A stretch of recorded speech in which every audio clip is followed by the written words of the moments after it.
Vamos aqui mais um culto de ensino.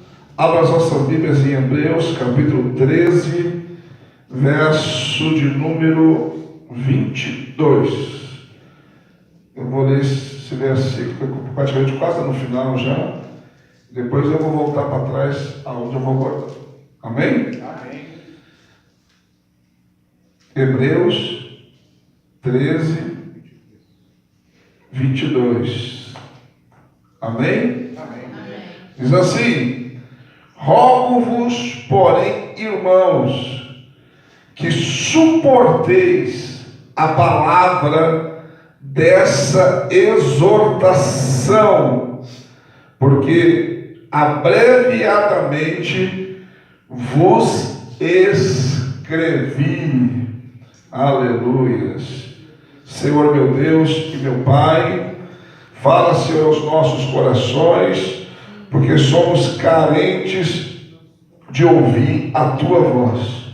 Tu conheces, ó Deus, as minhas limitações, mas eu conheço a Sua grandeza e o Seu poder opera segundo elas, porque sem Ti nada sou, nada tenho e nada posso, mas contigo sou, tenho e posso tudo aquilo que a Tua palavra diz que sou, que tenho e que posso, em nome de Jesus. Amém. Podem tomar os vossos assentos?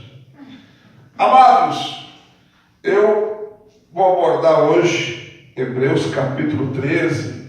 O título do texto diz assim: exortações finais. Exortações finais. O livro de Hebreus, embora o autor seja desconhecido, mas a maioria dos teólogos crê que foi o apóstolo Paulo que escreveu este livro, a Epístola aos Hebreus. Então, a maioria, inclusive, porque ele sauda a saudação final aqui, como nas outras cartas dele: a graça sejam com todos vós. Ele acabava as cartas dele dizendo: graças sejam multiplicadas, a graça do Senhor. Era um costume dele. E o livro de Hebreus acaba dessa forma, e pelo conhecimento e pela forma da escrita e de falar, também se atribui a ele. E aqui está exortações finais, do livro de Hebreus. E ele fala aqui várias exortações que eu achei interessante. E o título do estudo nessa noite é Exortações para a Igreja. Primeira exortação que ele dá, capítulo 13, verso 1: permaneça a caridade fraternal. Noutra tradução diz: seja constante o amor fraternal. O que é amor fraternal? É amor de irmão. É a mesma coisa, É o amor que tem um irmão pelo outro. E ele está dizendo aqui, amados, que nós devemos permanecer, que deve ser constante este amor. Então, amados, nós temos que ter um amor fraternal, um amor de irmão. E eu costumo dizer, quando eu falo sobre isso, sobre amor, que às vezes algumas pessoas dizem que amam, Diz que ama a gente, coisa. Só que qualquer coisinha a pessoa se afasta de você. E eu costumo usar um exemplo. Quem tem irmão sabe o que eu vou dizer. Quem não tem, não sabe. Como o senhor sabe se o senhor é filho único? Por experiência de ver. Entendeu? O que acontece? Que também tem filhos. Você pode ter um atrito com seu irmão na casa do seu pai. Os irmãos brigam, porque às vezes um pega a coisa do outro, um usa a coisa do outro, e tem aquelas brigas, e às vezes vai até as vias de fato. Não pode, mas às vezes acontece, de ir até as vias de fato. Mas brigam, ficam um dia lá de cara virado um para o outro, mas detalhe, ninguém vai embora. Todo mundo fica. Por que fica? Porque nós somos família. Porque aqui é a casa do meu pai. E acabam se perdoando. Por quê? Porque é meu irmão. Entendeu? Eu não concordei com o que ele fez. Às vezes você até não arrepende da pancada que você deu, mas perdoa porque é seu irmão.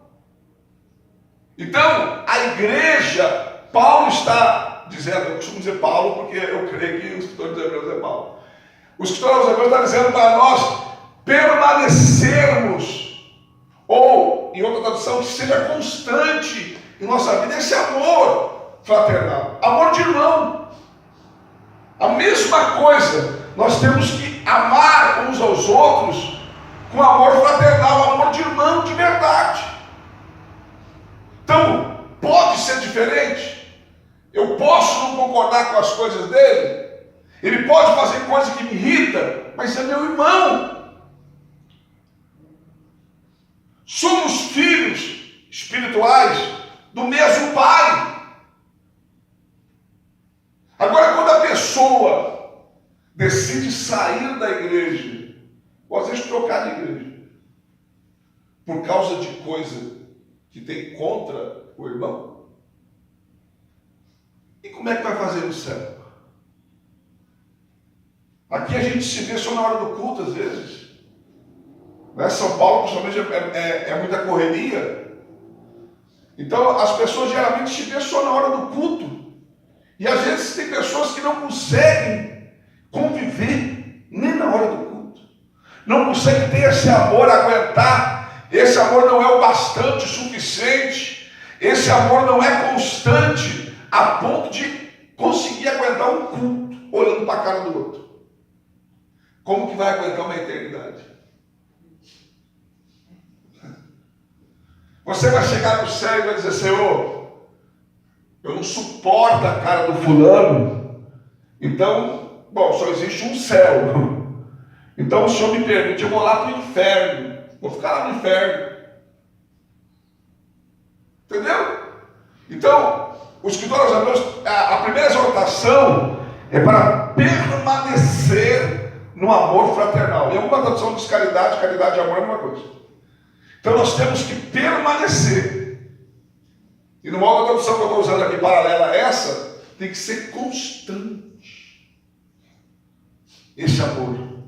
Não é amar só quando ganha um presente. Não é amar só quando fez alguma coisa que eu gostei. Entendeu? Daí eu amo. Mas se fez alguma coisa que eu não gosto, eu não amo mais. Não, tem que ser permanecer nesse amor, irmãos. Nós temos que ter essa visão, amados. Eu tento passar isso para a igreja.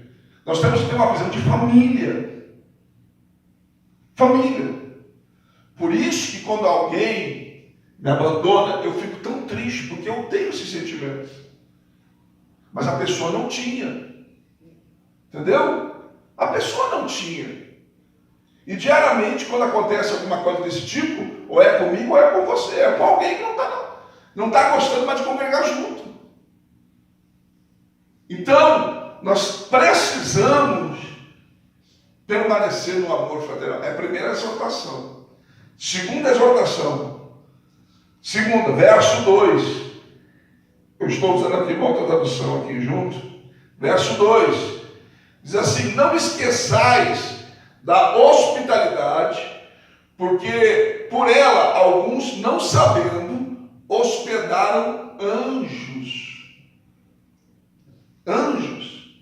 Na outra tradução que eu estou usando aqui, diz assim, não esqueça da hospitalidade, porque foi praticando-a, que sem saber alguns hospedaram anjos.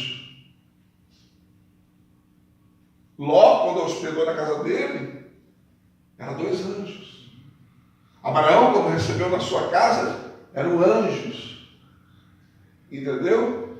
Então, a segunda exortação diz para nós não esquecer a hospitalidade. Hospitalidade é uma coisa do cristão, irmãos. Eu tenho um comentário aqui, é um comentário da Bíblia. Diz assim, alguns dizem que não podem ser hospitaleiro porque seus lares não são bastante amplos ou cômodos grandes. Mas até se você tiver só uma mesa e 2 cadeiras em uma habitação alugada, há pessoas que vão se sentir agradecidas ao passar um tempo em sua casa. Há visitantes em sua igreja a quem pudesse lhes dar alguma comida? Conhece pessoas solteiras que desfrutariam de passar uma tarde conversando? De algum jeito o seu lar poderia suprir as necessidades dos ministros itinerantes. Eu já fui um pregador itinerante. E se não fosse os lares que me receberam, irmãos, muitas vezes eu não teria onde dormir. E algumas vezes eu tive que dormir na igreja porque ninguém me ofereceu a casa para me dormir. Mas eu ainda achava que eu estava no lucro, porque a melhor casa é a casa de Deus. Hospitalidade simplesmente significa obter que outras pessoas se sintam cômodas em nossa casa. Então, amados, hospitalidade é uma coisa de crente. Hospedar, ser hospitaleiro, é uma coisa de crente. Eu sei que a cultura aqui em São Paulo é bem diferente. Aqui até para você ganhar um copo d'água na casa de alguém não é fácil, não. Entendeu? Mas nós somos crentes, irmãos. Somos crentes. Na minha terra já é... A hospitalidade é bem forte. Na minha terra, sou gaúcho, se você chegar na hora do almoço, você já almoçou. E você não comer um pouquinho, você é mal educado. Mas eu já comi, não importa. Você vai experimentar a minha comida. Perguntei se já comeu. Entendeu? Se você chegar à tarde, você não sai sem um café. Você não sai sem um chimarrão. Então, o povo é hospitaleiro. E isso a igreja primitiva tinha.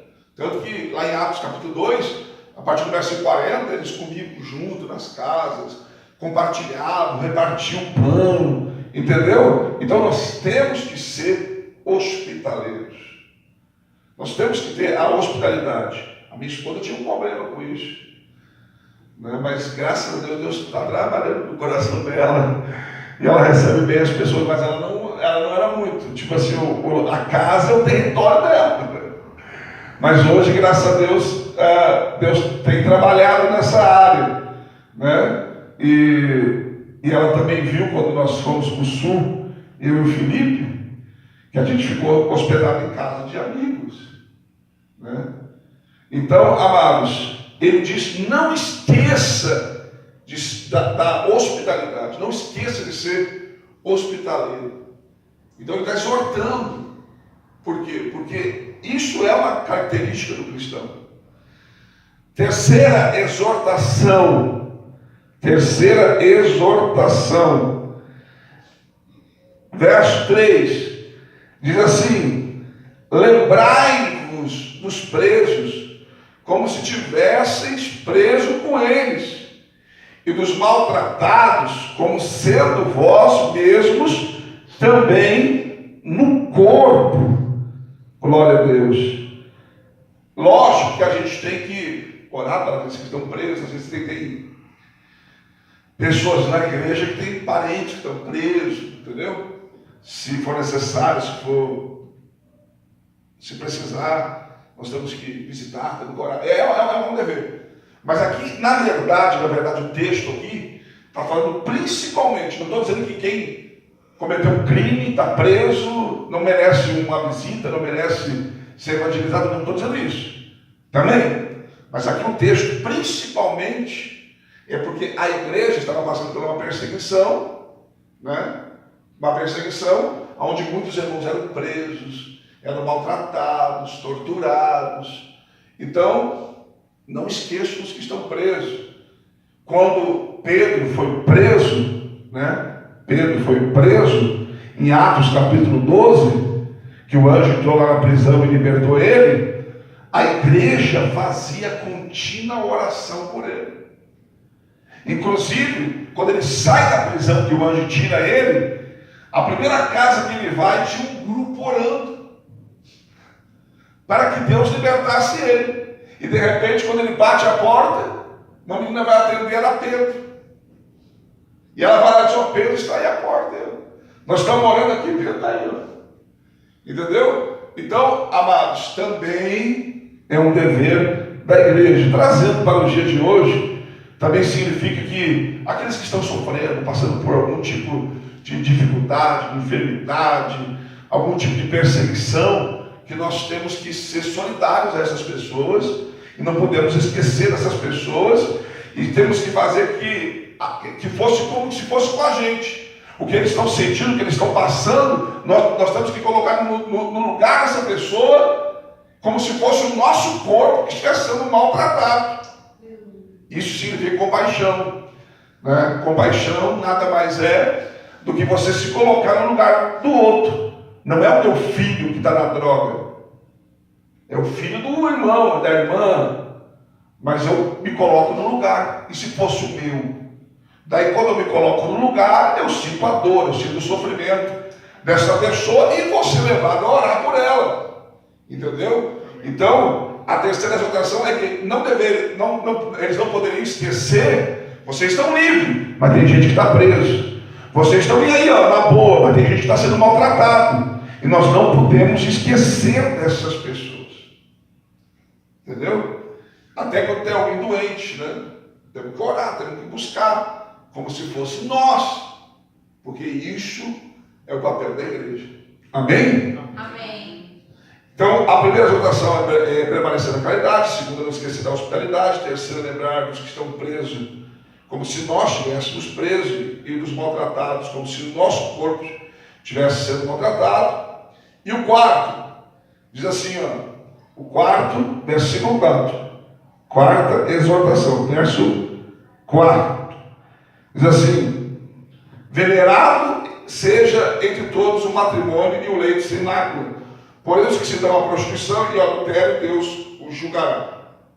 Na outra tradução que eu estou usando paralelo aqui, está assim, ó, o casamento deve ser honrado por todos, o leito conjugal conservado puro, pois Deus julgará os imorais e os adúlteros. Então, amados, a quarta exortação aqui é sobre o casamento, que o casamento deveria ser algo honrado por todos. O compromisso no casamento tem que ser algo honrado por todos que são casados. E o leito sem mácula quer dizer que você não pode contaminar o seu leito.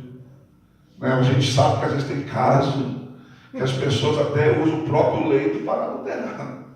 Então, não pode. A Bíblia condena. E ele está exortando aqui a quem é casado que deve ter um casamento honrado. Que as pessoas olhem e digam: este casamento é honrado. Esse casamento não tem o que apontar, o que acusar. O leito dessas pessoas não tem mancha. Não tem mancha. Porque são pessoas que não são imorais e nem adúlteros. Então, essa é a quarta exortação que o escritor aos Hebreus dá à igreja. A igreja do Senhor. A quinta exortação que ele dá aqui está no verso 5. Verso 5 diz assim: sejam os vossos costumes sem avareza, contentando-vos com o que tendes, porque ele disse: não deixarei nem desampararei. Assim como a confiança, ousamos dizer, o Senhor é o meu ajudador, e não temerei o que possa me fazer o outro. A quinta exortação aqui, amados, é para que nós que nós nos conservamos livres do amor ao dinheiro. Os costumes sem avareza, quer dizer, ou seja, que nós nos conservamos livres do amor ao dinheiro. A Bíblia diz, né, em Timóteo, 1 Timóteo 6,10, que o amor ao dinheiro é a raiz de todos os males. E nessa cobiça, alguns desviaram da fé. Então, amados, nós temos que ter uma vida sem avareza. Tem pessoas que são amantes do dinheiro. Quanto mais tem, mais quer. Quanto mais ganha, mais quer ganhar. Quanto mais ajunta, mais quer juntar. E não está nem aí para os outros. E, amados, está dizendo aqui que nós temos que confiar que Deus nunca vai nos deixar. Significa que Deus sempre vai cuidar da gente, né? A nossa confiança é que Ele não vai nos desamparar jamais. Então tem pessoas que às vezes, não estou dizendo que você não possa ter uma reserva, não estou dizendo que você não possa ter uma poupança, não estou falando isso. Mas tem gente que a confiança dele fica naquilo ali. Eu vou guardar porque Deus me livre, vai saber lá na frente. Não, eu vou guardar porque eu tenho um projeto de fazer algo lá na frente. Mas não porque eu tenho medo que amanhã eu não vou ter. Porque daí eu não estou confiando em Deus. Daí a Bíblia condena. A Bíblia manda que nós não temos que nos preocupar com o dia de amanhã. Mateus capítulo 6. Só você ler o texto lá. Sobre investimento, sobre comida, sobre todas as coisas. Deus vai cuidar da gente todos os dias. Então, amados, é nesse sentido. Mas tem pessoas que são avarentas. Tem gente que não dá um pão embolado para ninguém. Porque é avarento. E a Bíblia diz que nós temos que ser sem avareza. A Bíblia inclusive diz em Colossenses 3 e 5 que a avareza é idolatria. A mesma coisa, uma pessoa avarenta, é a mesma coisa que agora uma imagem de escultura. É uma idolatria. Ela idolatra o dinheiro. Então, aqui da exortação que nós temos que nos conservar livres do amor ao dinheiro, sem avareza. Sem avareza. Por isso que a Bíblia diz, eu repito, lá em Atos, capítulo 2, a partir do versículo 40, a Bíblia diz que eles tinham tudo em comum. Quem tinha mais, repartia com quem não tinha, porque não havia avareza. E, infelizmente, irmãos, nós vivemos numa sociedade consumista que quem tem quer ter mais e não está nem aí para quem não tem. Entendeu? E nós não podemos ser desta forma. Nós temos que nos esforçar para ser diferente. Como podemos aprender a nos contentar? Esforce por viver com menos em lugar de desejar mais. Desprenda-se de seus bens em vez de querer acumular. Deleite-se com o que tem em lugar de estar ressentido pelo que está perdendo. Contemple o amor manifestado por Deus no que há provido pelo dinheiro. Os bens passarão, mas o que você tem com Deus não. Então, amados, não é que você não possa ter. Só que tem gente, irmãos, que fica obcecado, que ama o dinheiro. Quando a Bíblia diz para você se contentar com aquilo que você tem, é para você ser agradecido. Porque às vezes o que você tem gente que não tem nem a metade. E às vezes, irmãos, aquilo que nós não damos valor, às vezes aquilo que nós temos, era tudo que uma pessoa queria ter. E para nós não é suficiente. Então, a Bíblia nos ensina que nós temos que nos contentar. Entendeu? Não é que Deus não possa dar, não é que Deus não possa abençoar. Ele até vai fazer, se ele vê que você não está preso àquilo. Agora, se você está preso aquilo ali é um impedimento na sua vida. É mais fácil Deus tirar do que te dar. Amém? Amém. Vamos lá. Número 6, verso 7. Lembrai-vos dos vossos pastores. Alguma tradução diz guia, alguma coisa. Ou líderes que vos falaram a palavra de Deus, a fé dos quais imitais, atentando para a sua maneira de viver. Ou seja, o que o escritor aos Hebreus está ensinando? E como já disse domingo, repito, pelo assunto, pelo tema, não estou puxando sardinha para o meu lado, mas é a Bíblia que está dizendo. Nós não podemos esquecer daqueles que nos ensinam, daqueles que nos mostram caminhos. E a Bíblia diz que nós não podemos nos esquecer e temos que imitá-los, a fé deles.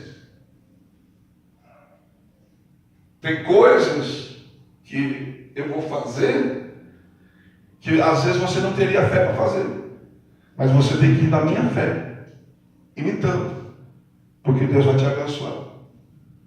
E não pode, amados, esquecer. Por isso que eu menciono sempre as pessoas que me ensinaram a palavra, chamo de mestre, reverencio até hoje. Já faz 29 anos. Mas tem pessoas que não estão nem aí, irmãos. Desprezam. Você sabia que a Bíblia diz, não estou pedindo para ninguém fazer isso, mas é a Bíblia que diz, que até das bênçãos que você recebe, você tem que repartir com aquele que te ensina a palavra. Gálatas 6:6, pode ler. Reparta de tudo que você tem com aquele que te instruiu na palavra. Por quê? Gratidão. Mas as pessoas, irmãos, às vezes nem o dízimo conseguem devolver para Deus. Quanto mais abençoar ou repartir alguma coisa com aqueles que lhe instruíram na palavra. É verdade. Deus. Entendeu? Mas é a Bíblia que diz. É a Bíblia que diz. Então, a sexta exortação é lembrar dos vossos pastores, dos vossos líderes que vos ensinaram a palavra. Preste atenção que diz no comentário bíblico aqui. Eu estou indo no comentário da Bíblia. Se você for cristão, tem uma grande dívida com quem lhe ensinou e foram exemplos do que você precisava saber do Evangelho e de como levar a vida cristã. Continue com os bons exemplos de quem tem investido parte da vida deles em você, na evangelização, o serviço e a educação cristã.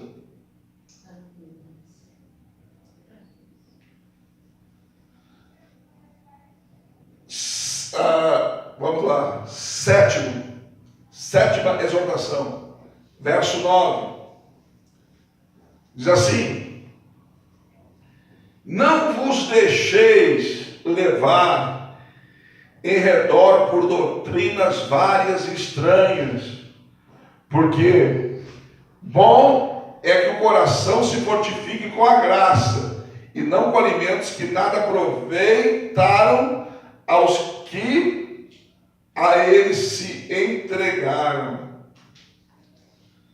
Na outra tradução que eu estou usando aqui, diz assim, ó: não se deixe levar por diversos ensinos estranhos. É bom que o coração seja fortalecido pela graça e não por alimentos cerimoniais, os quais não têm valor para aqueles que os comem. Glória a Deus. Aqui, os cerimoniais, no caso aqui, as doutrinas que tinha no tempo da lei, que nada aproveitaram, né? Diz assim, ó, ao parecer, alguns ensinavam que para ser salvo era necessário observar os rituais e cerimoniais do Antigo Testamento. Mas essas leis foram inúteis para conquistar os pensamentos e maus desejos de uma pessoa. As leis podem influir ou influenciar na conduta de uma pessoa, mas não pode trocar o coração. Ou seja, você está no carro com uma placa ali, não pare. Você pode até parar por causa da placa para influenciar você, mas o coração você queria passar correndo. As mudanças definitivas na conduta de cada pessoa começam quando o Espírito Santo vive no coração delas. Mas, enfim, amados, a sétima exortação: não te deixe levar por qualquer doutrina, né? Em redor, por qualquer doutrina. Por isso que às vezes a gente não gostar muito que os irmãos vão em outras igrejas. Tem igrejas que são boas tanto contra a gente, né? Melhor não. Melhor é sempre tem que ser a sua igreja, entendeu? Mas tem igrejas tão boas quanto a nossa. Mas você tem que cuidar, porque às vezes eu ensino uma coisa aqui, você vai em outro lugar e ensina outra coisa ali. Tem pessoas que às vezes ficam refém de ensinamentos da internet. E vai lá ver o ensinamento na internet, e aquilo que foi falado lá na internet para ele vira algo que é uma regra de vida para ele. Então, amados, nós não podemos nos deixar levar em redor por outras doutrinas. Nós temos que seguir aquilo que foi ensinado, né? Lá em Atos capítulo 2, eu estou pregando quase paralelo com Atos capítulo 2, versículo 40. Diz que eles perseveravam na doutrina dos apóstolos. Ou seja, naquilo que eles aprenderam dos apóstolos, a igreja primitiva perseverava no ensinamento deles. Não era nos outros ensinamentos. Então, amados, tem pessoas que querem às vezes discordar dos ensinamentos que é ensinado na sua igreja porque ouviu outra coisa em outro lugar. Nós não podemos ser levados por ventos de doutrina. Nós temos que seguir aquilo que nós aprendemos na nossa casa. Amém? Amém. É a mesma coisa que seu filho chegar para dizer para você, você botou regra para ele, você vai fazer isso, você vai fazer aquilo, não pode fazer isso, não pode fazer aquilo, e ele chega a dizer para você, não, eu vou fazer porque o filho da vizinha pode fazer, ela deixa. Você vai pegar assim, bom laço, né? Entendeu? Por quê? Porque eu que sou tua mãe, eu que sou teu pai, e é a mim que você deve obediência. Então, amados, não se deixe levar em redor por outras doutrinas. Oitavo, estou acabando, são 9. Oitavo, verso 16, diz assim: e não vos esqueçais da beneficência e da comunicação, porque com tais sacrifícios Deus se agrada. O que significa isso? Eu vou dar uma tradução mais clara aqui. Não se esqueçam de fazer o bem e de repartir com os outros o que vocês têm, porque de tais sacrifícios Deus se agrada. É isso que significa, irmãos. Não esqueçais da beneficência, da bondade, comunicação aqui. É o que eu fiz hoje, por exemplo, no grupo da igreja. Estou precisando aqui disso, para montar 2 cestas básicas. Eu estou comunicando à igreja a necessidade.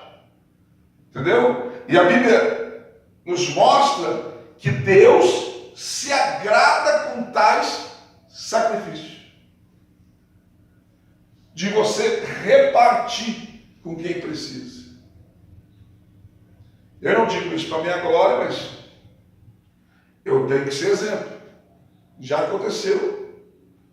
E vou dizer para você, aconteceu quando eu menos tinha. Quando até eu dependia de uma cestinha básica que nós ganhávamos. Uma vez chegou um homem aqui, e o homem disse: meu pastor, você não tem nada para me dar aí? Eu saí para trabalhar hoje, não vi nada, e meu filho está com fome em casa. Do pouco que eu tinha, eu fui no meu armário e reparti com o homem. E eu já ganhava pouco. Foi logo que eu cheguei aqui. Logo que eu cheguei aqui. E eu reparti com ele. Alguém me disse: pastor, não pode ficar dando coisa fechada, porque eles trocam por droga, tem que abrir. Eu não estou nem aí o que ele vai fazer com o negócio. Sei que ele me pediu para um objetivo, e eu amados, diante daquilo que ele me pediu, se ele mentiu para mim, se ele vai fazer alguma coisa diferente, problema é dele. Mas eu fui sensibilizado a ajudá-lo. E não foi só uma vez, não, foi mais de uma vez que eu peguei coisas do meu armário, porque foi meio de mês, não tinha nada, na assistência social da igreja, né? E eu dei. Entendeu? E não me arrependo, irmãos, porque dei e não me faltou. E Deus cuidou de mim. E Deus se agrada nisso. Quando vê você repartindo, principalmente alimento. Eu adoro, irmãos, dar comida, ajudar quem precisa. Eu adoro, irmãos. Eu adoro. Amém? Amém. O meu sonho um dia é ter uma perua. Um dia eu vou ter. Eu tenho uma perua cheia de cesta básica e ir para as favelas e distribuir comida. Eu não quero nem saber se a pessoa fuma crack, se a pessoa faz alguma coisa. Eu quero saber que a pessoa está pobre, tem criança passando fome e eu vou dar comida. Entendeu? E vou orar por eles e que Deus faça a obra. Mas o meu prazer é este. O meu prazer é este. Eu confesso para você, presta atenção, não estou criticando ninguém, não estou julgando ninguém. Eu já não gosto desse negócio de dar comida para andarilho, assim. Marmita, esse negócio, eu já não gosto. Eu acho legal, tipo assim, estou falando a minha ideia. Tem pessoas que estão morando na rua agora, são famílias. Está lá a mulher, o marido, os filhos. Estão morando debaixo de uma árvore, uma praça. Isso aí eu acho legal, você ir lá e dar comida para essa gente. Agora, para aqueles que ficam sozinhos, eu já não gosto. Porque essas pessoas, irmãos, você está incentivando elas a viver daquele jeito. Você vai lá dar roupa, você vai lá dar coberta, eles vão usar a roupa, vão jogar fora, porque você vai ganhar uma limpinha depois de novo. Né? Tem um morador de rua, ganha coberta, e fica jogando fora, entendeu? E muitas vezes, eu digo isso até hoje por experiência própria, porque nós tínhamos um caso do irmão da pastora que vivia como andarilho na rua, porque foi uma opção dele. Entendeu? Foi uma opção dele. Foi uma opção dele.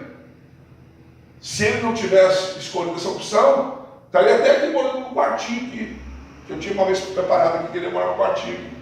Mas, e assim tem um monte de gente assim, irmãos. Para eles é confortável estar na rua, ganha tudo, pede esmola para o vixe e ganha comida. Agora tem famílias que, principalmente nessa crise que teve aí, que estão realmente na rua, porque não tiveram dinheiro para pagar aluguel, pegando emprego. Esse tipo de gente, eu acho legal. Entendeu? Se eu tivesse condições, se eu tivesse vamos dizer assim, como preparar, eu prepararia comida e levaria, assim, procuraria assim, lugares, assim, eu tenho uma família ali, você vê que está a família ali, levaria uma comida, levar uma cesta básica, daí sim. Agora, para andarilho, se bater na minha porta, eu dou um prato de comida, não vou negar também, mas tipo, sei lá, eu penso que essa forma. Você anda no centro de São Paulo, você vê a situação feia lá. Para quem conheceu o centro para conhecer agora, então eu penso assim, que grande parte deles está ali, porque todo mundo está dando as coisas ali. Se não tivesse que comer, irmãos, o ser humano morre. Entendeu? Morre. A pessoa ia sair para o outro lado.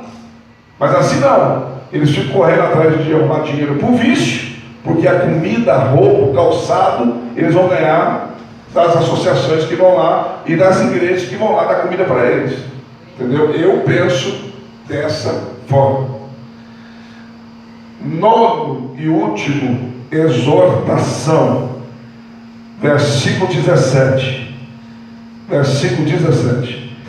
Obedecei aos vossos pastores, sujeitai-vos a eles, porque velam por vossas almas, como aqueles que hoje dão conta delas, para que façam com alegria e não gemendo, porque não vos será útil. Então, irmãos, A última exortação, não puxando sardinha para o meu lado novamente, é uma expressão que se usa na rua quando você está puxando para você, mas é a Bíblia que está falando. A nona exortação é que nós temos que obedecer os nossos pastores, os nossos líderes, e temos que nos sujeitar a ele. Obedecer e se sujeitar. Porque tem pessoas que até obedecem, mas não se sujeita. Faz para não dizer que não fez ou para não arrumar confusão, mas não é sujeito. Vê a gente somente como um homem, como uma pessoa qualquer. E a Bíblia ensina que nós temos que fazer isso porque eles velam pelas vossas almas. E tem uma parte aqui, se os crentes entendessem essa parte final aqui, ó, porque isso não vos será útil. Se as pessoas entendessem o significado disso aqui, irmãos, ninguém se levantava contra o seu pastor. O que significa isso, pastor? Porque isso, porque diz assim, para que não façam, para que façam com alegria e não gemendo. Ou seja, para que o pastor faça o papel dele com alegria e não gemendo, com sofrimento, com dificuldade, porque isso não vos será útil. Significa o quê? Se eu estiver fazendo, gemendo, a bênção não vai ser liberada para você. Deus não vai liberar, porque Deus está vendo que cai de casa de você, por causa da igreja, o pastor está gemendo. E quem colocou o pastor na frente da igreja? Quem escolheu o pastor? A Bíblia diz em Jeremias 3,15 que Deus escolhe o pastor, segundo o seu coração. É Ele que escolhe. É Ele que separa. É Ele que envia. Ou seja, eu estou aqui, e a pastora, como representante de Deus. A gente está aqui para fazer a vontade de Deus, para tentar passar para a igreja a vontade de Deus, para tentar levar a igreja ao centro da vontade de Deus. Agora, se a igreja faz que a gente faça isso com tristeza e gemendo, não será útil. Por quê? Porque não terá bênção. Não terá bênção. Como é que você acha? Eu vou abrir o coração com você agora. Quer que eu abra ou não quer? Sim ou não? Sim. Sim ou não? Sim. Você está me dando dor de cabeça. Você é uma ovelha boa, você é uma ovelha fiel, você é uma ovelha maravilhosa. Quando eu vou orar a Deus, eu vou dizer o quê? Obrigado, Senhor, pelo pastor Luiz. O Senhor é uma bênção na nossa vida, Senhor. O Senhor tem ajudado a gente, tem somado com a gente, tem se esforçado com a gente. Obrigado, Senhor, por esta vida. Deus vai ficar feliz porque o pastor Luiz está me ajudando e eu estou feliz. Agora, você já pensou como é que eu oro daqueles que não são só dor de cabeça? Você já pensou? Eu nem posso ter oração que eu não faço no microfone, não. Entendeu? Tem gente que às vezes a gente não entende porque não está aqui. Mas muitas vezes eu disse para Deus, Senhor, eu não suporto mais, meu Deus. Eu não aguento mais. Eu vou desistir por causa dessa pessoa, Senhor. Eu vou embora daqui por causa dessa pessoa, Senhor. Porque essa pessoa só me dá dor de cabeça. Tudo que eu faço para ele não está bom. Tudo que eu quero fazer não concorda. Essa pessoa se levanta contra o meu ministério. Essa pessoa, meu Deus, me enfrenta. Essa pessoa...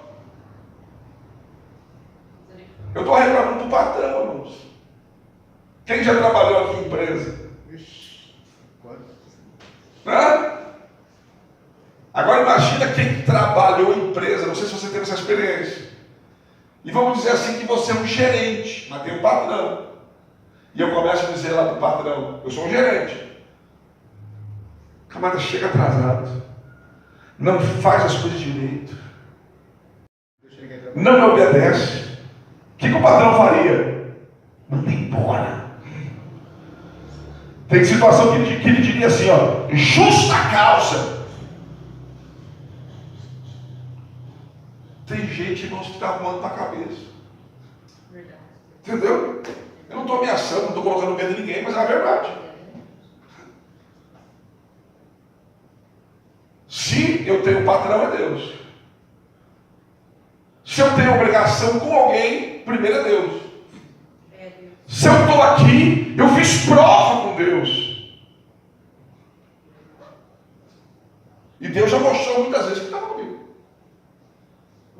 Então, amado, se as pessoas entendessem aquela parte, para que façam com alegria e não gemendo, porque isso não vos será útil. Então, os membros, se tivessem isso na mente, não, eu não vou dar trabalho para o pastor, eu não vou desobedecer o pastor, eu vou chegar na hora certinha, eu vou cumprir com meus compromissos, para que ele faça a obra com alegria. Nesse eu estou alegre, eu vou fazer o quê? Abençoa, Senhor, faz, acontece. Agora, se eu estou triste, irmão, entendeu? Amaldiçoar eu não posso, porque a Bíblia me condena. Mas eu fico, Senhor, tu não vai fazer nada?